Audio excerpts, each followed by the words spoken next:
Hi, ഞാനൊരു കാര്യം പറയട്ടാ. എനിക്കാണെങ്കിൽ ഈ പാവപ്പെട്ട ഉമ്മയെക്കുറിച്ച് വീഡിയോ ചെയ്ത് മടുത്ത്. കാരണം എൻ്റെ കയ്യിൽ ഒരുപാട് വീഡിയോകളുണ്ട്.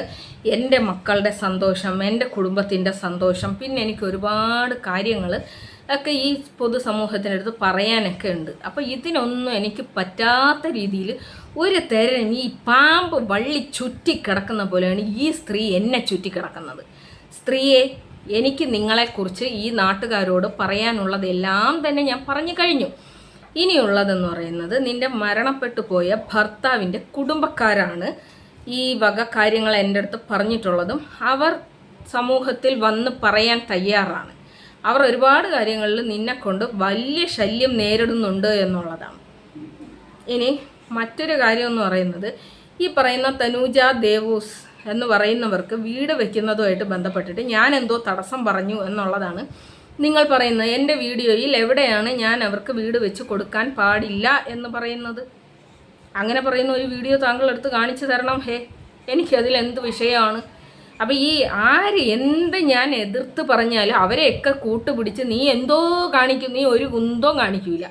നീ ഒരു വലിയ ഗുണ്ടയായ ഒരു ചപ്പും ചവറിനെയും കൊണ്ടുവന്ന് നീ എന്നെ എന്തോ കാണിക്കൂ എന്ന് പറഞ്ഞ് എന്തെങ്കിലും കാണിച്ചാ?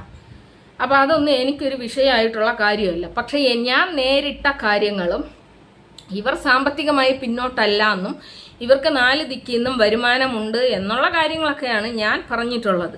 അതൊക്കെയും സത്യമായിട്ടുള്ള കാര്യങ്ങൾ തന്നെയാണ്. ഇതൊന്നും മനസ്സിലാക്കാൻ കഴിയാതെ കുറച്ച് ആൾക്കാർ ഇവരുടെ ചതിവലയങ്ങളിൽ വീഴുന്നുണ്ടെങ്കിൽ അവരൊക്കെയും അർഹതപ്പെടുന്നവരാണ്. കാരണം എൻ്റെ അമ്മ മുമ്പേ എന്നെ പറഞ്ഞു പഠിപ്പിച്ച ഒരു കാര്യമുണ്ട്. അതായത് നമ്മളെ ആരെങ്കിലും പറ്റിക്കുന്നുണ്ടെങ്കിൽ നമ്മൾ പറ്റിക്കപ്പെടാൻ നിന്നു കൊടുത്തിട്ടാണ് എന്നുള്ളത്. അപ്പോൾ ഇതുപോലുള്ള സ്ത്രീകൾ ഇവരെ പറ്റിക്കുന്നുണ്ട്, അവരിൽ നിന്നും പണം പിരിവ് നടത്തി അവരുടെ പണം ഇവരുടെ പോക്കറ്റിലേക്ക് പോകുന്നുണ്ടെങ്കിൽ അവർ പറ്റിക്കപ്പെടാൻ അർഹതപ്പെട്ടവരാണ്. അവർ പറ്റിക്കപ്പെടട്ടെ, അതിന് എനിക്കെന്താണ് വിഷയം? അവർക്ക് വീട് വയ്ക്കുകയോ കൊട്ടാരം വയ്ക്കുകയോ ബംഗ്ലാവ് വയ്ക്കുകയോ അതൊന്നും എന്നെ ബാധിക്കുന്ന പ്രശ്നങ്ങളല്ല. ഇനി മറ്റൊരു കാര്യം എന്ന് പറഞ്ഞു കഴിഞ്ഞാൽ, ഈ സ്ത്രീ എടുത്താൽ ചോദിക്കുന്ന ഒരു കാര്യമുണ്ട്, എൻ്റെ കുടുംബത്തിൽ നിന്നാണോ കല്യാണം കഴിക്കുന്നത് എന്ന്. എൻ്റെ കുടുംബത്തിൽ ഇത്രയും വൃത്തികെട്ട നാണം കെട്ട ഒരു കഥയുമില്ല. ഇത്രയും ദാരിദ്ര്യം പിടിച്ച ഒരാളും എൻ്റെ കുടുംബത്തിൽ ഇല്ല എന്നുള്ള അങ്ങനെ പറയുന്നതായിരിക്കും സത്യം.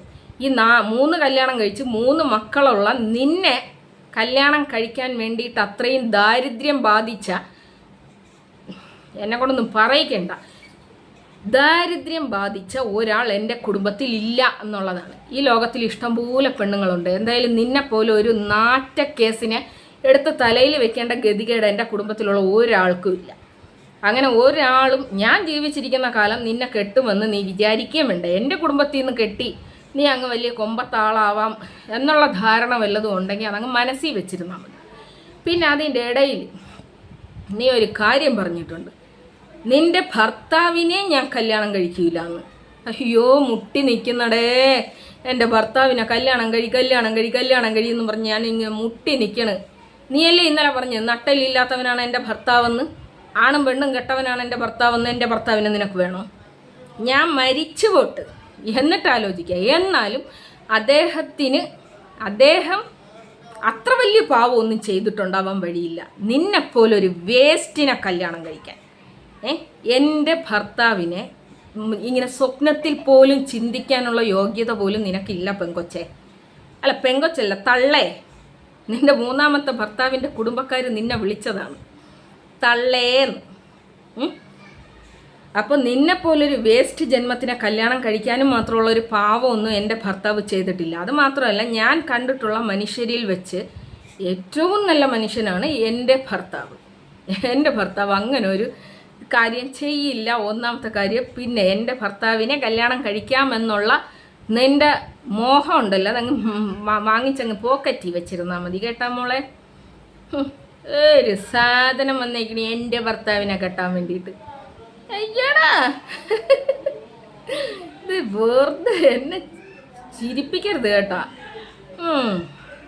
ഇനി വേറൊരു കാര്യം എന്തോന്നെന്ന് വെച്ച് കഴിഞ്ഞാൽ, എടാ, ഒരു സ്ത്രീയെ കൊണ്ട് അല്ലെങ്കിൽ ഒരു ഭാര്യയെ കൊണ്ട് ഒരു ഭർത്താവിനെ നല്ലത് എന്ന് ഒരു സ്ത്രീ സമൂഹത്തിൽ വന്ന് പറയുന്നുണ്ടെങ്കിൽ ആ മനുഷ്യൻ ആ സ്ത്രീയിൽ ഉണ്ടാക്കിയെടുത്തിരിക്കുന്ന ആ ഒരു സ്വാധീനം എന്തായിരിക്കും? എൻ്റെ ഭർത്താവ് എന്ന് പറയുന്നത് എനിക്ക് ദൈവത്തെ പോലെയാണ്. ഞാൻ അത്രയും പൊന്നു പോലെ കൊണ്ട് നടക്കുകയും പ്രൗഡായിട്ട് കൊണ്ട് നടക്കുന്ന ഒരാളാണ് എൻ്റെ ഭർത്താവ്. എൻ്റെ ഭർത്താവിനെ കെട്ടാൻ വേണ്ടിയിട്ട് മുട്ടിയിരിക്കണം നീ ആൾ കൊള്ളല്ലേ? അപ്പോൾ ആ വക ചിന്ത വല്ലതും കൊച്ചമ്മയ്ക്ക് മനസ്സിൽ ഉണ്ടെങ്കിൽ അതങ്ങ് മനസ്സിൽ വെച്ചാൽ മതി. അദ്ദേഹം എന്നെയും എൻ്റെ മക്കളെയും നോക്കുന്ന ഒരു രീതിയുണ്ട്.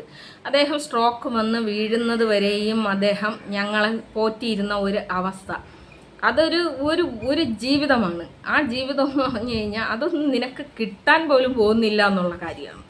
അപ്പോൾ ഇതൊന്നും എന്നെ കൊണ്ട് വെറുതെ നീ പറയിപ്പിക്കാൻ നിൽക്കരുത്. നീ കുറച്ചായി എൻ്റെ ഭർത്താവിൻ്റെ തോളി വന്ന് കയറും. ഇതെൻ്റെ ഭർത്താവിൻ്റെ കുടുംബക്കാർ കാണുന്നുമുണ്ട്, അവർക്ക് വലിയ വിഷമമുണ്ട്. ഞാൻ കാരണമാണ് എൻ്റെ ഭർത്താവ് ഇങ്ങനെ കേട്ടുകൊണ്ടിരിക്കണത് എന്നുള്ളത്. അപ്പോൾ അതുകൊണ്ട് എൻ്റെ ഭർത്താവിനെ കെട്ടാൻ മുട്ടിയുള്ള നിൻ്റെ നിപ്പ് അങ്ങ് മനസ്സിൽ വെച്ചിരുന്നാൽ മതി. അത് നടക്കുന്ന കാര്യമല്ല. കാരണം അത്രയും നല്ലൊരു മനുഷ്യനെ ഒന്നും കെട്ടാൻ വേണ്ടിയിട്ട് നിനക്ക് യോഗമില്ല മോളെ.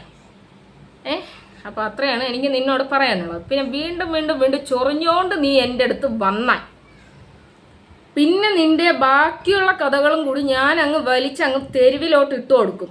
എൻ്റെ അടുത്ത് ഒരുപാട് നിൻ്റെ സ്കൂൾ കൂട്ടുകാരികൾ എന്നെ കണ്ടിട്ടുണ്ട്, എൻ്റെ അടുത്ത് സംസാരിച്ചിട്ടുണ്ട്. ഇടണോ ഞാനതും കൂടി? അപ്പോൾ അതുകൊണ്ട് ഭീഷണി എൻ്റെ അടുത്ത് വേണ്ട എന്ന് പറഞ്ഞിട്ട് എന്നെ ഭീഷണിപ്പെടുത്തിക്കൊണ്ട് നീ നടക്കരുത്. എന്നെ ഭീഷണിപ്പെടുത്തിയാൽ നിൻ്റെ കണ്ണിൽ നിന്ന് രക്തം കണ്ണീരായിട്ട് ഒഴുകും. അതുകൊണ്ട് നീ കണ്ടിട്ടുള്ള ആൾക്കാരിൽ പെട്ടതല്ല പൊന്നു മോളെ ഞാൻ. അത് ഇത്രയായിട്ട് നിനക്ക് മനസ്സിലായില്ല എങ്കിൽ അതിന് മനസ്സിലാക്കി തരാനൊക്കെ എനിക്കത് മനസ്സിലാക്കി തരാനൊക്കെ അറിയാം. പിന്നെ നീ മറ്റൊരു കാര്യം കൂടി പറയുന്നുണ്ടായിരുന്നു, ഇവർക്ക് 5K സബ്സ്ക്രൈബേഴ്സേ ഉള്ളൂ, ഇവരുടെ വീഡിയോ ഒരാളെ കാണുന്നുള്ളൂ. 1000 പേര് കാണുന്ന എൻ്റെ ഒരു ചാനലും എന്നെ പോലുള്ള 10 ചാനലുകളും ചേർന്ന് കഴിഞ്ഞാൽ നിൻ്റെ ചാനലൊന്നുമല്ല. അതാദ്യം നീ മനസ്സിലാക്കണം. അപ്പം നീ എന്തോ വലിയ സംഭവം എന്ന് പറഞ്ഞുകൊണ്ടുള്ള നിൻ്റെ ഈ നടപ്പും ഇരിപ്പും ഭാവമൊക്കെ ഉണ്ടല്ലോ. പിന്നെ മറ്റൊരു ഇരയെ കൂടി കിട്ടി എന്നുള്ള നിൻ്റെ സന്തോഷമുണ്ടല്ലോ, അത് നന്നായിട്ട് നടന്നു പോട്ടെ എന്ന് ആഗ്രഹിക്കുന്നു. കാരണം അതിൻ്റെ പിന്നിലുള്ള നിൻ്റെ ലക്ഷ്യം എന്ന് പറയുന്നത് ഒരു കുഞ്ഞ് മാത്രമാണ് എന്നുള്ള കാര്യം എനിക്ക് നന്നായിട്ട് അറിയാം. അതായത് ആ ഒരു കുഞ്ഞിനെ കാണിച്ച് കുട്ടി എനിക്കുണ്ട്, എനിക്ക് ജോലിക്ക് പോകാൻ കഴിയുന്നില്ല എന്ന് കാണിക്കാൻ വേണ്ടിയിട്ട് നീ ഒരു കുഞ്ഞിനെ കൂടി സൃഷ്ടിക്കാൻ വേണ്ടിയിട്ട് കാണിക്കുന്ന ഒരു നാടകം മാത്രമാണ് നിൻ്റെ ഈ 4ാമത്തെ കല്യാണം എന്നുള്ള കാര്യം എനിക്ക് നന്നായിട്ടറിയാം. എനിക്കും എന്നെപ്പോലുള്ള കുറച്ച് വിവരമുള്ള ആൾക്കാർക്കും നന്നായിട്ടറിയാം. അപ്പോൾ അതുകൊണ്ട് നീ ഒരുപാടൊന്നും കിടന്ന് ഇങ്ങനെ അങ്ങ് തിളച്ചു മറിയല്ലേ. ചെമ്മീൻ ചാടിയാലേ ചട്ടിയോളമേ ഉള്ളൂ. ഒരു സാധനം വന്നേക്കുന്ന എൻ്റെ ഭർത്താവിനെ കെട്ടാൻ.